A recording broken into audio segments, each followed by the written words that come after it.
स्वाधार योजना 2025-26 तर भरपूर सारे विद्यार्थी आपले जे फॉर्म आहे रिन्यू करत आहे आणि भरपूर साऱ्या विद्यार्थ्यांना असं सांगण्यात आलेलं आहे की ATKT असेल म्हणजे जर तुमचे सब्जेक्ट बॅक असेल आणि जर तुम्हाला पुढील वर्षामध्ये कॉलेजला जर प्रवेश मिळाला तर तुम्ही स्वाधारचा फॉर्म भरू शकत नाही, म्हणजे ATKT चालणार नाही अशाबद्दल भरपूर साऱ्या विद्यार्थ्यांना सांगण्यात आलेलं आहे आणि ऑफिसमधून सुद्धा असे बोललेले आहे। अशाबद्दलच्या कमेंट भरपूर साऱ्या विद्यार्थ्यांनी केलेल्या आहे, परंतु ATKT चालते। जर तुम्हाला कॉलेजनी प्रवेश दिलेला असेल तर तुम्ही स्वाधार योजनेचा फॉर्म भरू शकता, कारण याबद्दलची GR मध्ये सुद्धा संपूर्ण माहिती उपलब्ध करून दिलेली आहे। जर तुम्हाला सुद्धा तुमचा फॉर्म ऑफिस ॲक्सेप्ट करत नसेल तर तुम्ही त्यांना सांगू शकता की सर GR मध्ये संपूर्ण माहिती दिलेली आहे त्याप्रमाणे।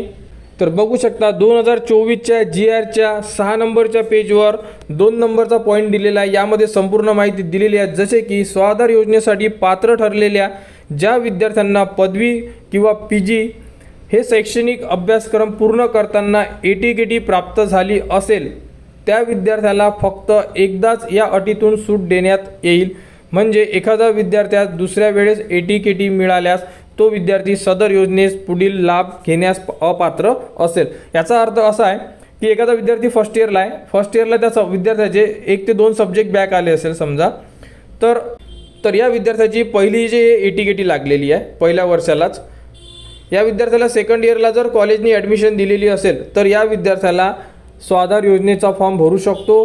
तो विद्यार्थी यासाठी इलिजिबल सुद्धा आहे, फक्त त्याला 50% मार्क्स हे असणं गरजेचं आहे प्रथम वर्षामध्ये, म्हणजे ज्यामध्ये त्यांना ATKT लागलेली आहे, सब्जेक्ट बॅक आहे। आणि समजा या विद्यार्थ्यांनी फर्स्ट इयरमध्ये बॅक ठेवलेले आहे आणि या विद्यार्थ्यांनी सेकंड इयरला स्कॉलरशिप घेतली आहे, म्हणजे स्वाधार योजना घेतलेली आहे। परत फर्स्ट इयर क्लिअर झालेलं आहे विद्यार्थ्याचे, आता हा विद्यार्थी सेकंड इयरमधून थर्ड इयरला गेलेला आहे, थर्ड इयरमध्ये सुद्धा या विद्यार्थ्यांनी ATKT घेतलेली आहे। तर यामध्ये विद्यार्थ्याला अपात्र घोषित केले जाऊ शकतात, कारण की त्याने एकदा ATKTचा लाभ घेतलेला आहे त्यामुळे।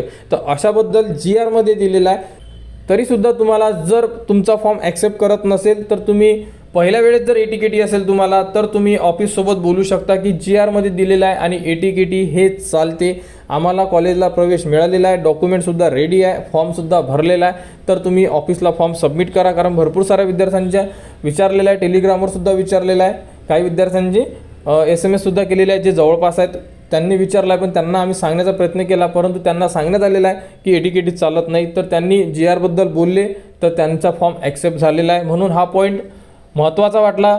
विद्यार्थ्यांना शेअर करणे अतिशय गरजेचं आहे, कारण भरपूर सारे विद्यार्थी आणि विद्यार्थ्यांना हा प्रॉब्लेम जाणार आहे त्यामुळे। तर स्वाधार योजना 2025-26 रिन्युअल फॉर्म सुरू आहे। फॉर्म कसा भरायचा या व्हिडिओच्या डिस्क्रिप्शनमध्ये दिलेला आहे, लवकरात लवकर फॉर्म भरा। आणि आज एक व्हिडिओ परत देण्यात येणार ज्यामध्ये खूप साऱ्या अशा अडचणी जात आहे विद्यार्थ्यांना, त्या अडचणी आणि विद्यार्थ्यांचा फॉर्म लवकर कसा भरला जाणार या संदर्भात संपूर्ण माहिती त्या व्हिडिओमध्ये दिली जाणार, तर त्यानुसार सुद्धा तुम्ही तुमचे फॉर्म भरू शकणार आहे। तर स्वाधार योजना 2025-26 बद्दल ही एक अपडेट होती। यानंतर जी अपडेट येईल ती तुम्हाला आपल्या चॅनलवर देण्यात येणार, त्यासाठी आपल्या चॅनलच्या कनेक्टमध्ये राहा, चॅनलला सबस्क्राईब करा व हा व्हिडिओ इतरांपर्यंत शेअर करा।